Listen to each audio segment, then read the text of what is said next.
Forex y CFD son productos apalancados. Podrían ser una inversión no adecuada para usted, ya que conllevan un alto grado de riesgos para su capital y podría perder más que sus depósitos iniciales. Por favor, asegúrese de que entiende todos los riesgos que conlleva.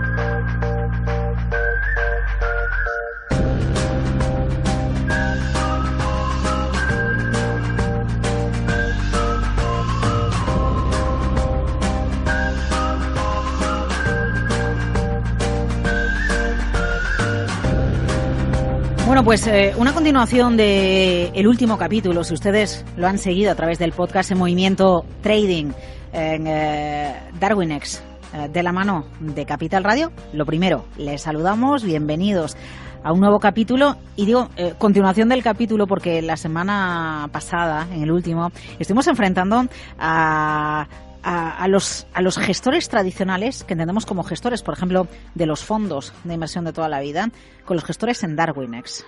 Cómo trabaja cada uno, cuáles son sus incentivos. Y hoy vamos a continuar en la línea, hablando de gestores.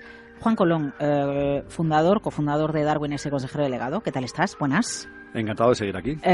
Gestores consolidados. ¿Qué es un gestor consolidado? Un gestor que ha demostrado X número de años, determinada rentabilidad, o saber capear los vaivenes del mercado. ¿Qué entendemos por consolidado? Bueno, obviamente la definición depende de la perspectiva de quien lo defina, ¿no? Pero sí, desde el punto de vista del gestor, un gestor consolidado es aquel que consigue vivir de gestionar capital de terceros. Y eso es lo más difícil, ¿eh? Entonces, a lo largo de los años, esto también es una... Mira, vamos a hacer un pequeño... No es lo que me había planteado para empezar el programa, pero sí que es verdad que es un buen punto para introducir los puntos que queríamos sacar hoy. Es un gestor consolidado, es alguien que ha batido al mercado lo suficiente como para que los inversores le confíen suficientes activos bajo gestión, pagándole suficientes ingresos como para que pueda vivir de esto. Y parece que es todo esto de perogrullo, pero tiene su miga. Hablando con gente a lo largo de los años, una cosa que he descubierto yo que no se correspondía con mi prejuicio en este aspecto, era que para poder vivir de la gestión era suficiente tener un buen track record. Y una cosa que he descubierto que es muy duro, pero es así, y es que tener un buen track record es una condición necesaria, pero no suficiente para vivir de esto. ¿Por qué? Pues porque hay gente que tiene un buen track record y por la razón que sea no lo sabe vender, y el mercado financiero, y ese es otro aprendizaje con el que me he topado de bruces en estos años, es un mercado extremadamente opaco, en el que hay muy poca transparencia y no hay posibilidad de comparar de forma adecuada los retornos de los gestores. En muchos casos porque la información no se facilita, en otros casos porque se trata de un producto complejo y el usuario final no tiene la habilidad o la información tampoco como para poder comparar adecuadamente. Pero lo hecho cierto es que, y esto me lo han dicho varios gestores que saben, es que es muy, muy, muy difícil vivir de esto. Y el tema, la dificultad va más allá del obtener resultados, ¿no? Porque una gestora no deja de ser un negocio y los números tienen que salir. Y los costes de lanzamiento de una gestora pueden estar en los decenas de miles de euros, centenas de miles de euros, hasta que se consigue llegar a un número a break-even, ¿no? Y hay una barrera ahí que diferentes sitios estiman en diferentes volúmenes, pero que puede estar en torno a los 80, 100 millones de euros gestionados para que una gestora con la infraestructura requerida actual sea capaz de tener números negros. Y obviamente para llegar a ese punto hay que pasar una travesía del desierto desde que empiezas con tu cabeza, luego vas teniendo tu propio track record y vas consiguiendo y reteniendo clientes hasta que llegas a ese umbral. Y luego, paradójicamente, y esa es la otra absurdez del tema, una vez que has llegado a los 85-100 millones de euros, entonces ya eres, y tienes una serie de años de track record, eres invertible, si has hecho las cosas bien, para gestoras institucionales, y ahí lo que hay es que sobra dinero y de repente te inundan. O sea, es una no linealidad totalmente dramática y posiblemente absurda, ¿no? Y para llegar a ser gestor consolidado, pues eso, tienes que ser alguien que consigue pues batir al mercado de forma consistente y a la vez consigue atraer suficiente inversión soportando los costes que implica la estructura necesaria para gestionar dinero de terceros y vive de ello. Eso es un gestor consolidado. Y lo que hacemos nosotros en DarwinX es, entre otras cosas, intentar facilitar a un gestor consolidado pues bajar ese umbral de gasto hasta la rentabilidad, ¿no? De manera que pues en lugar de pasar años hasta que llegue a recibir inversión suficiente como para soportar sus gastos, pues poder hacerlo idealmente en meses, que ese es dando transparencia, ¿no? O sea, lo que estamos buscando es introducir transparencia en el mercado de gestión para que aquel que se lo merezca realmente pues emerja en esa competición darwiniana en la que solo sobreviven los aptos. Estaba pensando mientras estabas hablando, un gestor de los que tienen renombre, porque hay algunos equipos de gestión que no tienen nombre, ¿no? Prima, por ejemplo, el nombre de la gestora sobre el equipo de gestión, ¿no? Y luego hay otros gestores que sí que son conocidos, pero efectivamente para empezar gestionando el capital de terceros, qué complicado, porque algunos empezaron muy jóvenes, ¿no? Cómo vas demostrando efectivamente ese track record, pero sobre todo es algo más, ¿no? Es muy interesante cuando apuntas, claro, condición necesaria, pero no suficiente. Es que hay un elemento que es la labia y la capacidad de transmitir ese elemento confianza. En los mercados financieros, hay mucho de eso, Juan. Claro, porque al final, pues... Porque eres un vendedor. En el lejano oeste, lejano oeste, ¿quién vendía crecepelos? El que más labia tenía. Y en algunos aspectos, porque como es un mercado opaco y complejo, pues la labia es un factor muy importante. Si pasa lo de Madoff, que no habrá en otros sitios, ¿no? Y luego, paradójicamente, otra cosa que se da es que los gestores jóvenes, o sea, al parecer con los gestores pasa un poco como los futbolistas o los pilotos de Fórmula 1, ¿no? Que cuando mejor lo hacen es cuando son jóvenes, en sus primeros años. Luego tiende a decaer el rendimiento. Y esto la verdad es que no lo he investigado lo suficiente como para saberlo, pero sí que hay mucho interés en el mundo de la gestión para encontrar talento emergente porque es un bien muy, muy escaso y porque, paradójicamente, si miras el histórico de los gestores, hay mucho periodo en el que ya son invertibles que no reciben suficiente inversión. Y tú, si como gestor eres tan poco averso, o sea, si como asignador de capital eres tan poco averso al riesgo que solo buscas a consolidados, al final, para cuando te llegan a ti, ya han pasado su mejor momento. Ya, pero entiendo que en el fútbol tienes ojeadores, incluso con chavales de 9, de 10, de 7 años, pero aquí la cosa es un poco más complicada porque precisamente lo que dices de la labia, y eso lo hemos vivido mucho a través de las redes sociales, solo poner operaciones en positivo, no contar contar lo que sale mal.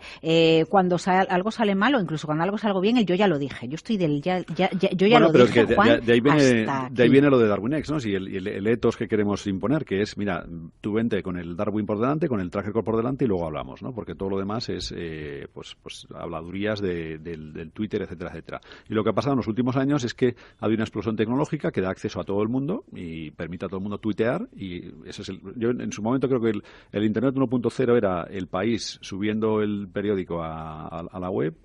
O sea, los mismos que emitían en otros formatos usaban Internet como un canal adicional. El Internet 2.0 ha sido el social, que los costes de publicar bajan a cero y todo el mundo puede publicar, que no quiere decir que todo el mundo publique algo que merezca la pena leer.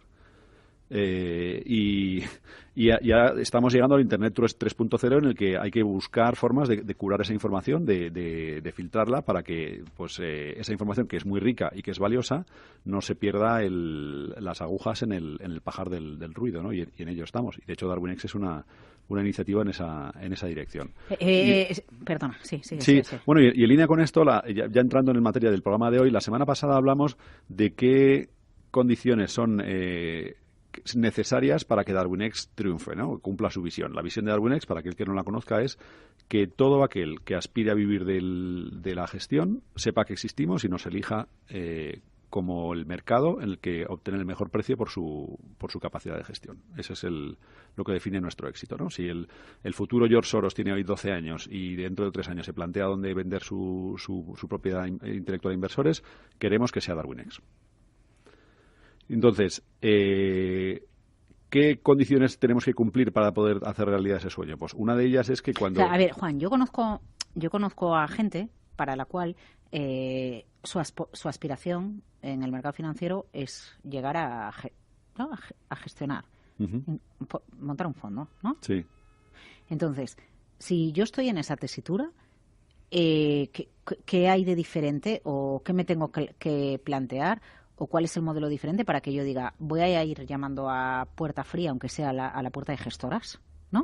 Pero es que ese es el modelo de ayer. O me voy a dar hola, hoy he tenido un sueño, quiero ser un empleado de una entidad. Nadie tiene ese sueño. O sea, todos quieren vivir de su propia empresa. O sea, tú conoces a mucha gente que quiera trabajar para otro. O sea, dice, voy a ir a otro para trabajar de 9 a 5 y que me obligue a entrar en la jerarquía y bla, bla, patatín, patatana. Ese no es el sueño. Es lo mejor que se podía hacer hasta ahora.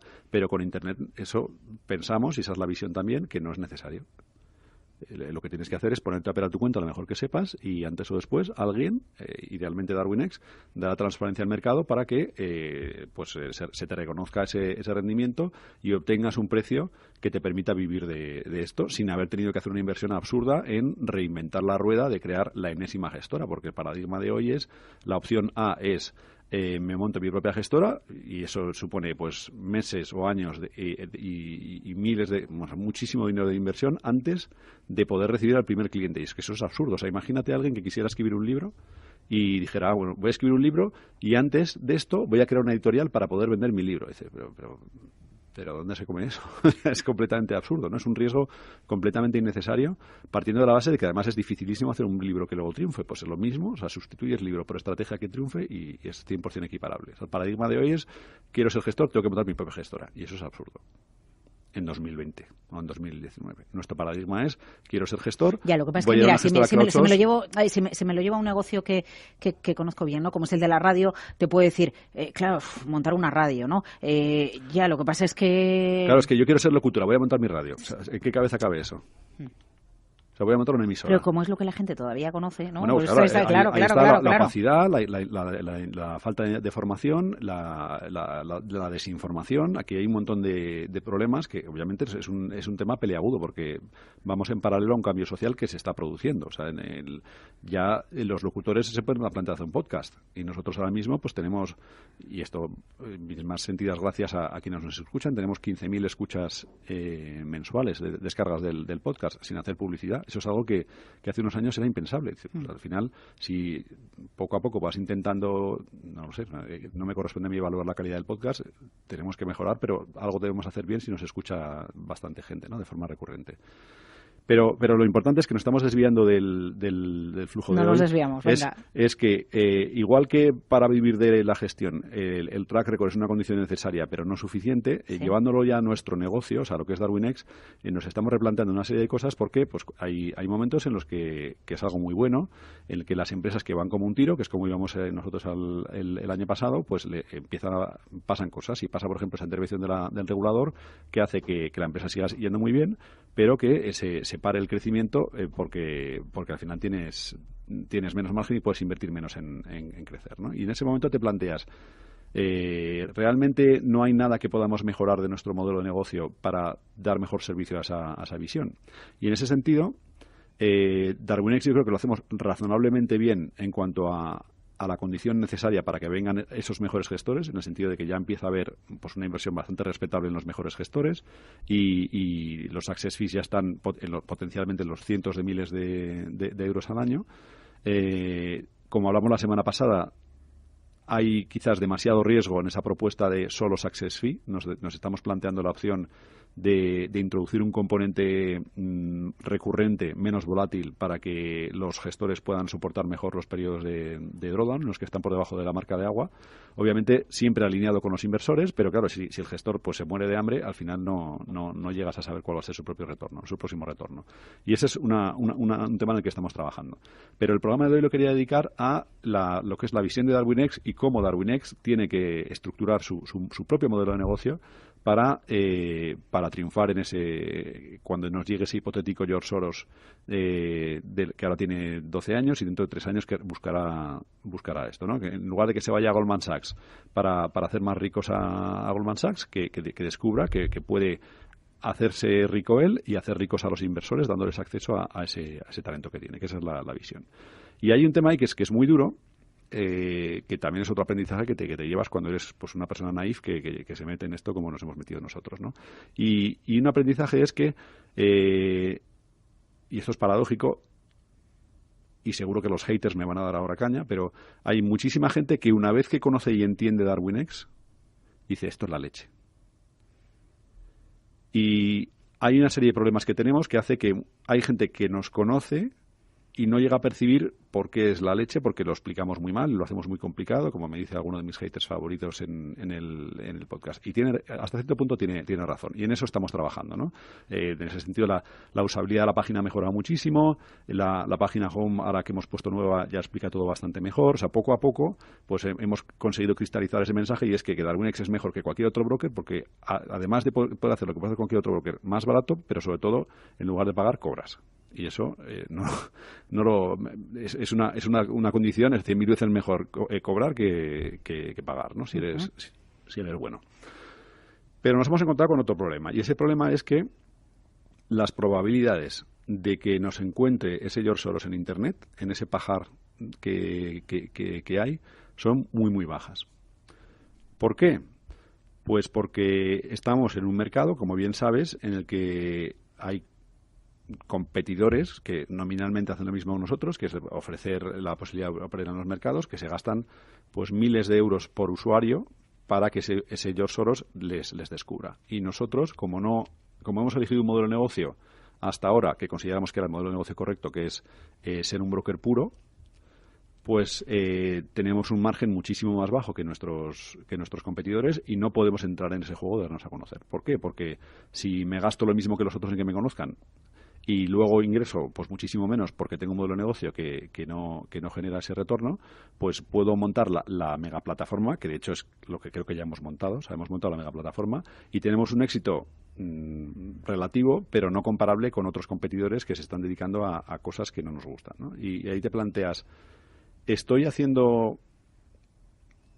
siguiendo mi visión de la manera más adecuada, ¿no? Y te obliga a revisar la visión. Y la visión lo que nos dice a nosotros es que nosotros somos los custodios de la información de nuestros clientes, y que no podemos usarla en beneficio propio, porque eso nos pondría en un conflicto de intereses. O sea, por ejemplo, lo que es el B-Booking famoso de operar contra los clientes no deja de ser una operativa mediante la cual los accionistas del broker-dealer utilizan la información de los clientes para ganar en su contra, porque saben que pierden, porque como sé que mis clientes pierden, yo me pongo en contra y gano, ¿no? Y eso es algo que nosotros pensamos que mataría la visión. Y en su momento llegamos a la conclusión de que, por ejemplo, mandar todas las operaciones a mercado a un tercero independiente de nosotros era la respuesta óptima para poder cumplir la visión, ¿no? Y entonces te encuentras con una paradoja, y es que, por ejemplo, y esto lo hemos descubierto hace relativamente poco, nosotros, que nuestro tamaño mínimo de contrato son los microlotes, que es lo que ofrecen las contrapartidas mayoristas, mandamos todo el flujo de los microlotes y estamos cubriéndonos. Hasta ahora siempre hemos mandado todo el flujo cubriéndonos en mercado, pagando una comisión por todos esos microlotes. Y luego te enteras de que nuestro proveedor, la contrapartida, lo que tiene es un libro de internalización que no está tomando riesgo en contra de los usuarios, que lo que hace es, mira, como no me compensa mandar de 1000 en 1000 al mercado, lo que hago es, si me dan de 1000 en 1000, te doy el precio del top of book, o sea, sin slippage, sin deslizamiento, y luego solo cuando llego a 100.000 de un lado o del otro es cuando lo mando todo al mercado y me cubro.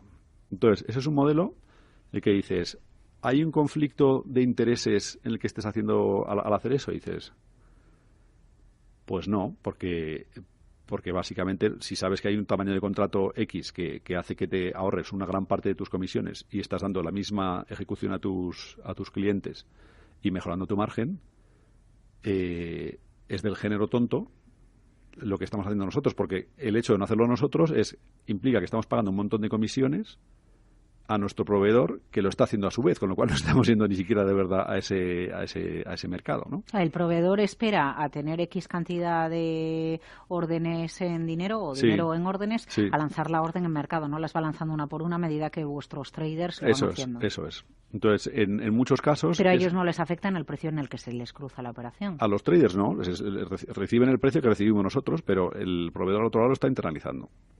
Entonces, dices, jolín, pues... Entonces ese proveedor opera contra vosotros.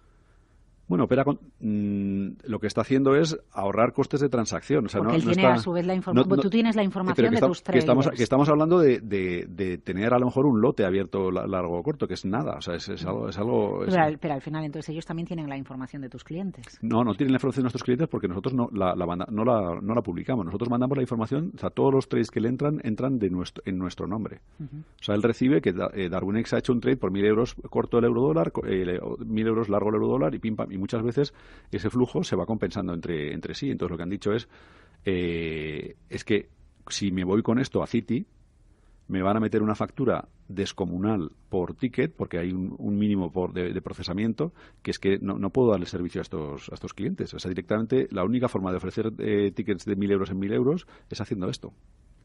Es imposible de 1.000 euros en 1.000 euros llegar a Citibank con eso, de la forma que está montada la infraestructura hoy. Y no hay nada malo, es un criterio racional, porque si lo hiciesen de otra manera nos tendrían que cobrar a nosotros más comisiones. Y si nos la cobras a nosotros lo tenemos que pasar a los clientes. Entonces, te pones a revisarlo esto y dices,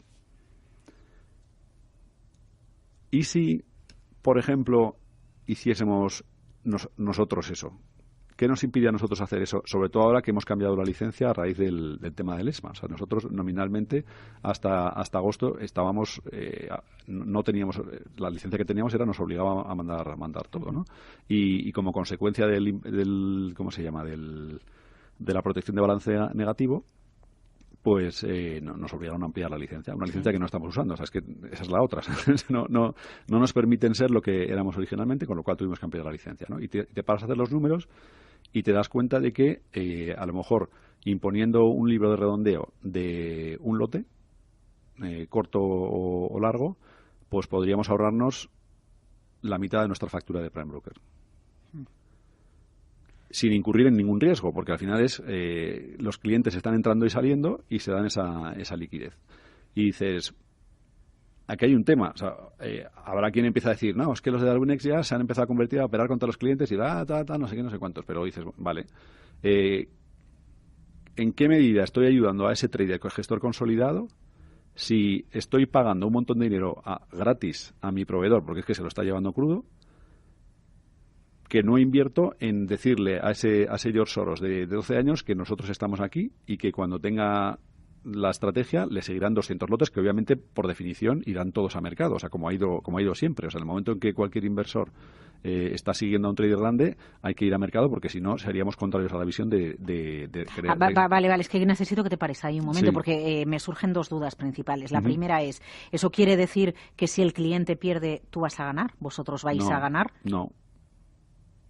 No, porque nosotros, o sea, vamos a ver que si el cliente, tú imagínate un ejemplo en el que uno entra con 1.000 euros y otro 20 segundos después entra con 1.000 euros cortos. Entonces lo que han hecho es darse la liquidez entre ellos, y lo que hemos hecho nosotros es ahorrarles a los dos, ahorrarnos nosotros y poder trasladarles a ellos el ahorro de comisiones que hemos tenido, y han recibido los dos el precio. Porque la orden no ha ido a mercado. Porque esa orden con ese tamaño tan ínfimo, que ese es el tema, no ha ido a mercado porque es que no, aunque nos lo vendiesen así y nosotros inicialmente pensáramos que iba todo a mercado, en muchos casos lo están haciendo los propios proveedores. ¿Y esto supondría una baja de comisiones? Si ahorráis comisiones, baja de comisiones para el trader. Esto supondría una mejora de margen para nosotros muy sustancial. Muy sustancial. Y en ese sentido lo que nos permite es acercarnos sin renunciar a la visión a ese umbral de margen en el que nos permita poder hacer publicidad para que nos encuentren antes esos usuarios. O sea, ahora mismo estamos con una situación en la que dice, vale, hemos hecho todo de la manera más, no sé, pura o dogmática o como lo quieras ver, ¿no? Pero dice, ¿realmente esto es la interpretación de la visión más adecuada? Y pues no lo sé. O sea, no hemos tomado una decisión en un sentido u otro, ¿no? Pero te planteas, bueno... Pues esto afectaría a operaciones pequeñas y no a grandes operaciones. Esto para que nos entendamos, o sea, obviamente es una decisión que habría que tomar, pero lo que hemos visto es que los retornos son completamente exponenciales, ¿no? En el sentido de que si pusiésemos este redondeo, o sea, si hacemos un histograma con el tamaño de los órdenes para todos los usuarios, vemos que un porcentaje muy grande de flujo se producen órdenes, microórdenes, sí. que estarían capturadas con esto, que se producen muy frecuentemente, con lo cual los propios usuarios lo que están haciendo es darse a ellos un precio sin slippage, en el que nosotros mejoramos muchísimo el margen, que luego podemos reinvertir, ya sea en mejorar la tecnología o ya sea en darnos a conocer, porque es que lo que algo está yendo mal cuando todo aquel que te viene te dice que eres la leche, pero un montón de gente, y cualquiera puede verlo en los podcasts, te dice, es que es la leche, os he encontrado de casualidad y es que yo no sabía que existía esto. Y entonces ahí tenemos un problema. ¿Al trader le importa que la orden vaya o no vaya a mercado, Juan? Porque esto luego también es importante, ¿no? A lo mejor hay quien dice, a mí realmente no me importa, yo lo que quiero es operar, tener una buena ejecución, que cuando hay algún problema la plataforma no se me pare y me da igual que vaya o no vaya al mercado. A ver, mucho no le debe importar cuando el 99,9% de los llamados brokers no son brokers puros, son broker dealers. Con lo cual dices, o sea, Pepperstone, a nosotros nos vienen, por ejemplo, muchos de nuestros clientes diciendo yo soy cliente de Pepperstone y he venido aquí porque la ejecución que tengo es buenísima, pero Pepperstone tiene 30 veces nuestro tamaño. Y C-Market es lo mismo, ¿no? Entonces, y no todavía no ha venido nadie a hablar mal de ellos. Nos viene y dice, oye, he venido aquí porque soy un trader que ya lleva mucho tiempo y lo que me ofrece adicionalmente a Pepperstone esto es la posibilidad de cobrar. Y muchas veces mantienen la cuenta de Pepperstone en paralelo. O sea, porque los traders buenos lo que hacen es comparar entre diferentes brokers. Entonces, yo creo que lo que les importa a ellos es que la calidad de ejecución sea bueno. O sea, sí, que tú obtengas el precio al que estabas operando, que no haya picos, y ahora vamos a entrar en eso también, que no haya picos de precios ahí raros, que no te corran los stops, es una serie de cosas que es obviamente de ley, no tiene otro tema, ¿no? Pero en el mercado OTC en el que estamos, pues bueno, como lo he dicho, ¿no? O sea, dices, aquí hay un ahorro muy claro potencial de comisiones nuestro, sin renunciar para nada a la visión, que redundaría en un servicio pues eventualmente mejor por lo menos para más usuarios. No sé si igual para los usuarios existentes y posiblemente mejor para los usuarios existentes, y luego nos ayudaría a darnos a conocer a más usuarios, lo cual nos permitiría amortizar el desarrollo de tecnología entre más gente. Claro, y más dudas. A ver, una de las obligaciones de ESMA venía de antes ya, ¿no? Cuando cualquier broker o dealer se anuncia, tiene que apuntar las pérdidas que con CFDs registran un porcentaje X de traders, que es... Eso da para un programa porque es una imbecilidad colosal el tema. Pero bueno, pues me encanta. Si quieres, cuando tú quieras un capítulo de eso. Pero mi duda es... esas pérdidas son en el mismo porcentaje, porque lo que conocemos son las medias, ¿no? Tú nos trajiste en un primer momento el estudio que se realizó en Francia primero, creo recordar, a lo mejor estamos hablando de hace ya 2 años y pico, luego trajiste el estudio que hizo Reino Unido y luego fue la CNMV ya con Sebastián Albella quien recopiló datos, no sé si citando a otros países o porque lo hizo en casa, ¿no? De pérdidas.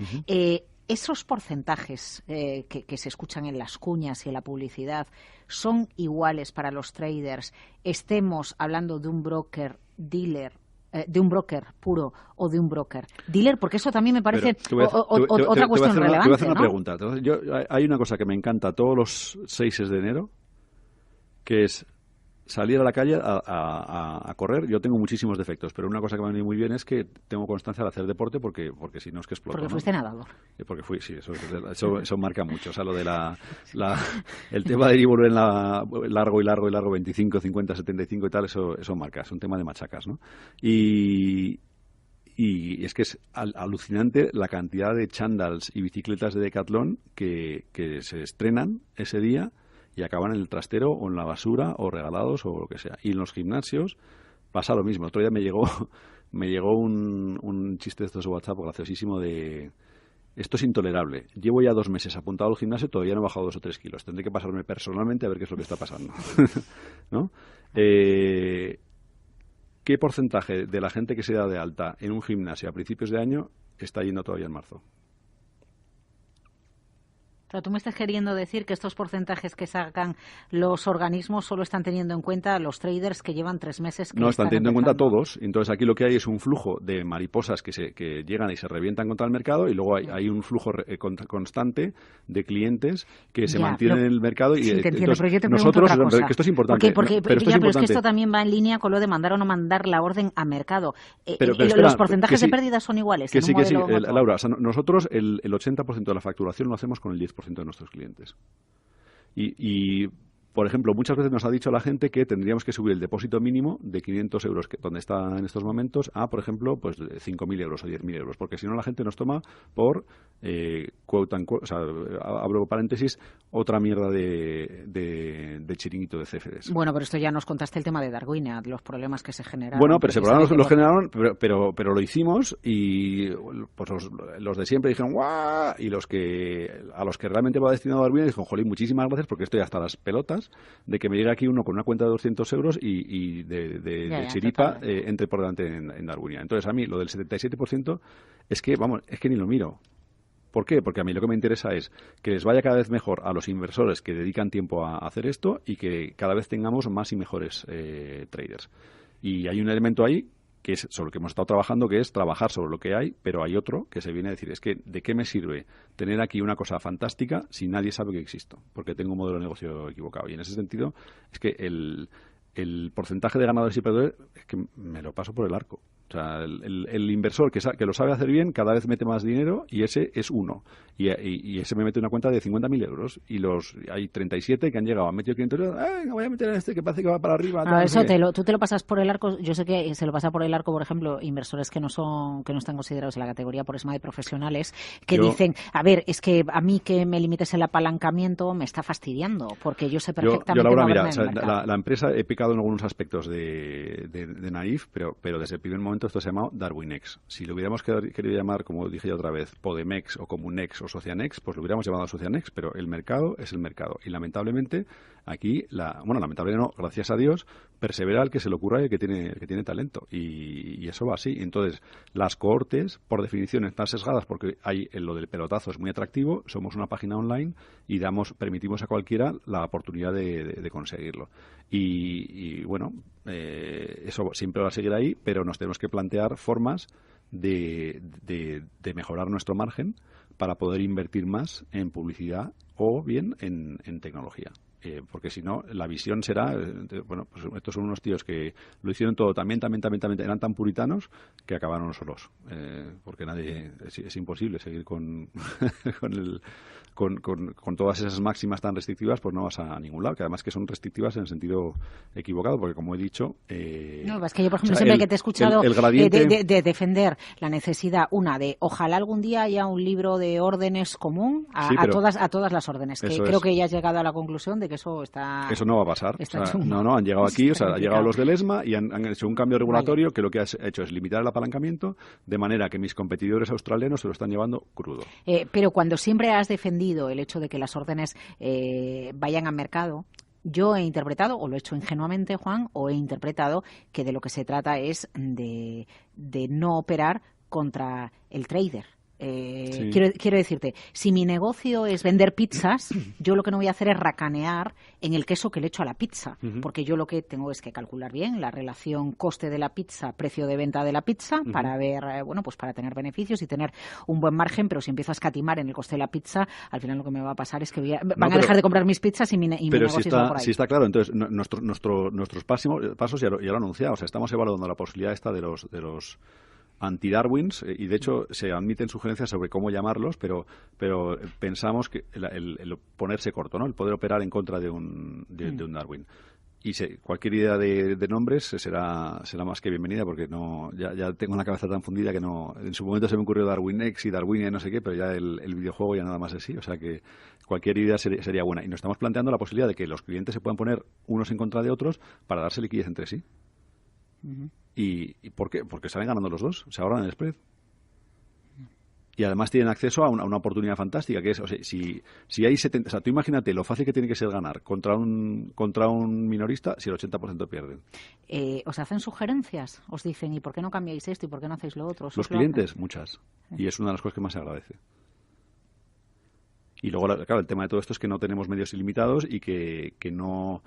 Muchas de esas sugerencias, pues claro, el cliente no cobra por estar pensando en cómo cambiar el modelo de negocio de Darwinex. Mientras que yo estoy, pues hay días que salgo de la ducha y apunto algo rápido porque si no se me olvida, ¿no? Y entonces no puedes exigir, o mi hermano, los dos somos bastante TOC, o sea, de trastorno obsesivo compulsivo.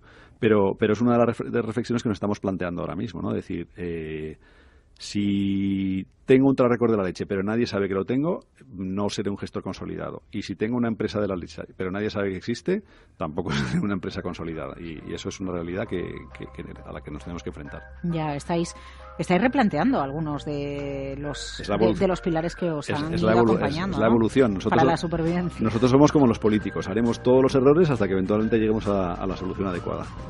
Ya, igualiños. Igualiños que los políticos. Igualiños, sí.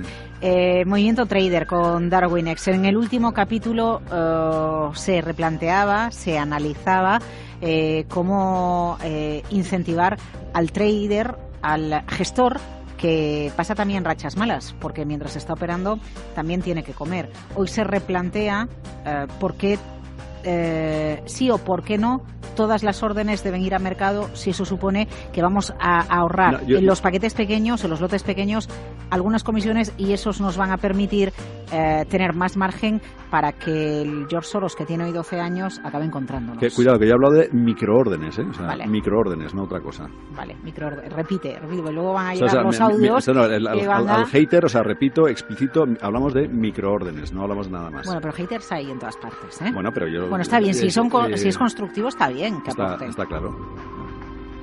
Juan Colón, cofundador, CEO de Darwinex, Movimiento Trader. Un capítulo más en Capital Radio. Gracias, Juan. Gracias a todos.